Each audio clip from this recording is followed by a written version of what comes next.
saya sedikit keluar dari kisah ini.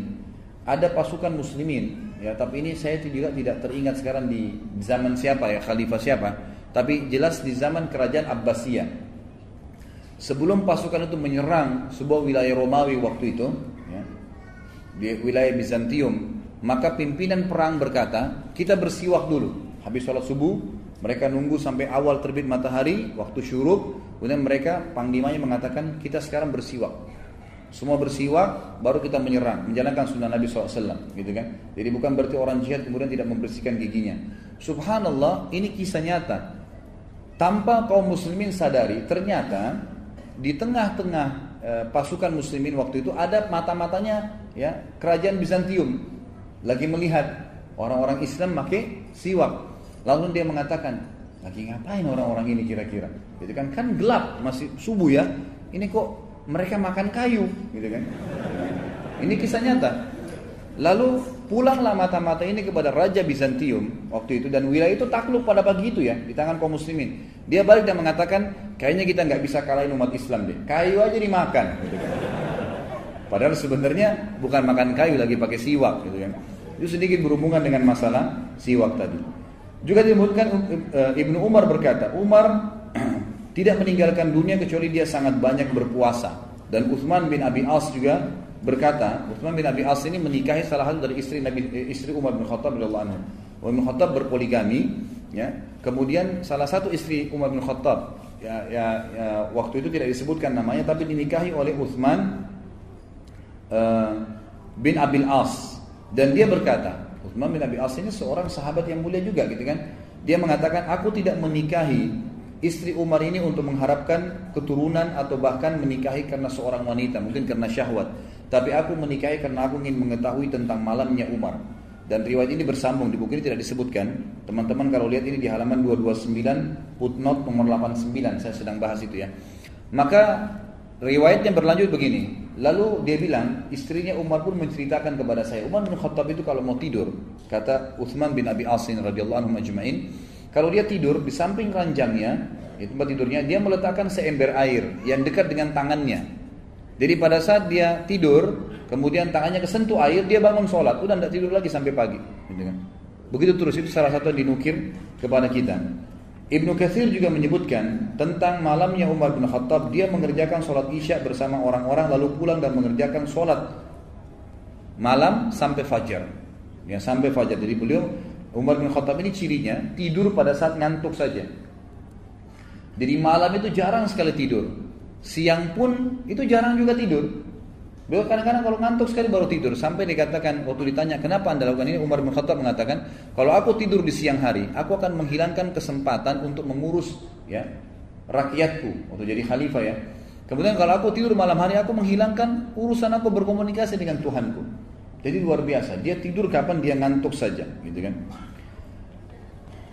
Umar bin Khattab memberikan banyak pelajaran kepada kita dari sisi agama. Di antaranya adalah statement yang masyhur dari Umar bin Khattab agar orang-orang tidak kembali menyembah berhala. Disebutkan dalam hadis Bukhari dan juga Muslim, juga Imam Ahmad, Abu Dawud dan Tirmidzi. Juga selainnya menyebutkan dalam riwayat sahih ini, bahwasanya Umar bin Khattab pernah berdiri di depan Hajar Aswad, lalu dengan tegas menekankan kalimat, mengatakan, suaranya keras Umar bin Khattab, jahur, keras sekali. Dalam beberapa riwayat dikatakan Umar bin Khattab tinggi besar, sampai kalau duduk di atas kuda kakinya sampai di tanah, gitu kan. Lalu beliau berkata kepada Hajar Aswad, berdiri di musim haji pada saat itu, kemudian teriak dengan suara keras mengatakan, inni la'alamu annaka hajar. Saya sungguh betul-betul tahu kau adalah batu saja. La tadur wa la tanfa. Kau tidak bisa memberikan manfaat dan tidak bisa menyusahkanku.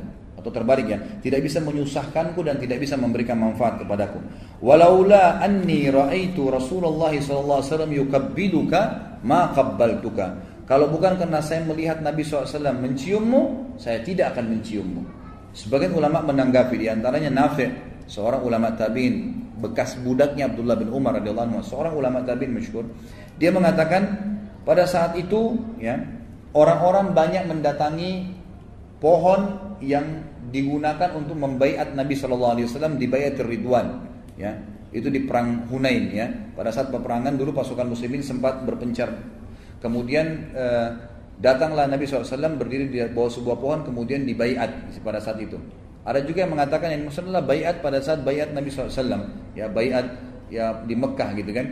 Tapi intinya ini adalah sebuah baiat pohon yang pernah Nabi SAW berdiri, kemudian disitulah ya orang-orang berkumpul pada saat itu.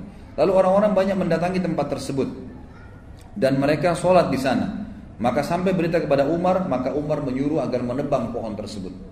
Ditebang, karena memang itu bukan berarti harus dijadikan sunnah. Kecuali Nabi SAW memerintahkannya, dan ini sudah sering saya titik beratkan. Anda kalau pergi umrah, pergi haji, ingat, Gua Hira itu adalah gua yang Nabi SAW datangin hanya sebelum diturunkannya wahyu. Setelah turun wahyu Iqra bismi rabbikal ladzi khalaq yang pertama, sampai Nabi SAW meninggal, nggak pernah beliau datang lagi di Gua Hira, nggak pernah datang di Gua Hira, nggak pernah beliau khusus memerintahkan para sahabat datang. Sayangnya jemaah haji dan jemaah umrah kita memaksakan diri ke sana. Bahkan yang paling ramai itu jemaah dari Asia, Indonesia, dan yang paling ramai juga adalah dari Pakistan. Dua ini rame-rame naik gunung, gitu kan? Ada yang jatuh sampai jatuh, ada yang meninggal. Padahal itu tidak perlu. Ada yang sholat di situ. Subhanallah. Ini yang Umar bin Khattab titik beratkan nih. Jangan semua bekas yang Nabi SAW pernah di situ, kemudian kita tiba-tiba langsung melakukan sholat atau ibadah. Ini salah. Saya pernah hadapin sendiri jemaah sekalian waktu lagi musim haji. Selesai sa'i, subhanallah, pas habis tahallul kepala, itu kan habis syukur rambut, di sebelah pintu Marwah itu ada perpustakaan. Di situ dulu, sekarang sudah dibongkar ya. Itu dulu tanahnya bekas rumahnya Nabi SAW yang Aminah melahirkan Nabi SAW di situ. Maka dikenal dengan rumah lahirnya Nabi SAW. Sama kerajaan selalu dibangun perpustakaan buku gitu kan. Sekarang sudah dibongkar. Nah, waktu saya lagi selesai sa'i sama teman-teman ya, dari Indonesia juga habis kami haji, kemudian keluar lewat situ. Subhanallah, ada orang-orang dari Pakistan waktu itu. Mohon maaf teman-teman yang dari Pakistan, bukan niat untuk menyalahkan, tapi waktu itu kebetulan gitu kan. Dari teman-teman dari Pakistan waktu itu lagi sholat, Ka'bah di sebelah kanan mereka. Mereka sholat menghadap ke perpustakaan itu, gitu kan. Lalu saya datang, saya bongkarin. Saya bahasa Arab, saya mengatakan, nah nggak bisa nih dalam bahasa Arab, nggak bisa, ini kiblat di sana kok, sholatnya di sini, ini bukan kiblat, gitu kan. Mereka nggak mau, gitu kan. Lalu kemudian saya ambil kain ihram saya tepuk-tepukin, gitu kan. Minimal ikutin cara Umar lah, gitu kan. Umar bin Khattab itu biasa bawa tongkat malah, gitu kan, dipukulin. Lalu saya pada saat gebukin, mungkin dia pikir saya ini pengurus kali, bubar akhirnya nggak jadi. Tapi sholatnya menghadap rumah itu, bayangkan kejahilannya, gitu kan. Nah tidak, bukan semua bekas yang Nabi SAW pernah ada di situ kemudian dijadikan tempat ibadah. Itu nggak boleh. Kemudian juga disebutkan dalam riwayat lain, Umar bin Khattab pernah selesai sholat, ya, kemudian orang-orang pada buru-buru semuanya sholat di sebuah tempat, gitu kan? Di sebuah tempat. Lalu berkatalah Umar bin Khattab, kenapa mereka? Ya, kenapa mereka keluar dan sholat lagi di sana? Kata orang-orang, sebagian sahabat bilang, itu dulu pernah Nabi sholat di situ waktu masih di Mekah. Maka para sahabat ingin mengerjakan sholat di situ. Kata Umar, janganlah kalian sholat di situ kecuali bertepatan memang waktu sholat dan ada masjid. Tapi secara khusus tidak boleh. Maka Umar pun radhiyallahu anhu menjelaskan masalah itu kalau tidak boleh orang masuk di situ atau mengerjakan sembarangan ibadah tadi. Kemudian juga Umar bin Khattab adalah orang yang sangat dermawan dan murah hati. Jadi bukan cuma Abu Bakar yang suka bersedekah, Umar pun suka bersedekah, dan banyak sekali ya dinukil dalam kisah-kisah tentang pengorbanan beliau radhiyallahu anhu. Di antaranya adalah hadis yang diriwayatkan oleh Imam Abu Daud bahwasanya Nabi SAW pernah memanggil untuk jihad, sedekah.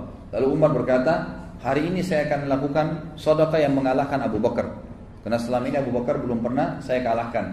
Maka saya pun membawa setengah harta saya dan berkata, ya Rasulullah, ini setengah harta saya tinggalkan ya, atau saya sedekahkan untuk Allah